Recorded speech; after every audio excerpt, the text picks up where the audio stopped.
Okay, I can't resist sharing some of these various mechanisms with you. This is one of the most common mechanisms in industry. It turns rotational motion into an index set of linear motion. So if you're thinking about bottling, a bottling plant, and moving that bottle to the filling station, then moving it out, that's how this one is based. Then you also have, of course, a ratchet that moves things from a rotational to a vertical system, moving them back and forth. This is another version of the Geneva mechanism that allows you to move significantly faster, versus changing rotational into linear, moving the main gear back and forth by rotating in two different sets of axes.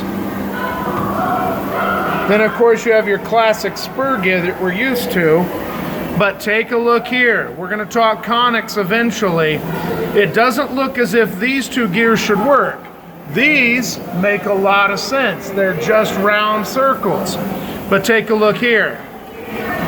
In this case, these work together just as smoothly as round gears. But of course, you have to have the eccentricity correctly organized. But if you thought, well, that's pretty wild, no way that works. Disagree.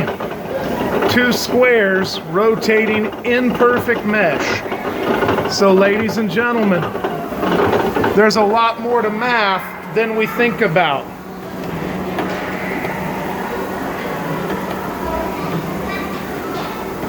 So here we go. This is your classic grandfather clock mechanism. And here we're going to turn radial motion into absolutely linear motion. Or again, same thing, changing twisting into vertical motion.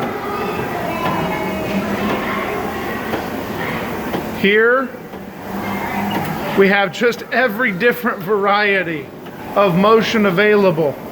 Take a look at this guy. By rotating with the correct pins in the right spots, we create a reciprocating action. Now, just in case you were wondering, this particular motion right here is what's called a regulator. You'll notice the two weights. The two weights hang right in here against. And up at the top, this bar is very, very close to the top. What this is in times of steam trains, as steam would escape through a vent, this would turn. The higher the pressure of the steam, the faster it would turn. The faster it turns, the more the force pushes those weights out. So these weights come out, and as these weights come out, down goes the motion, okay? So in the case of something in steam, as the balls go out, it opens the valve and thus creating its own safety valve, because the higher the steam pressure, the more linear motion happens.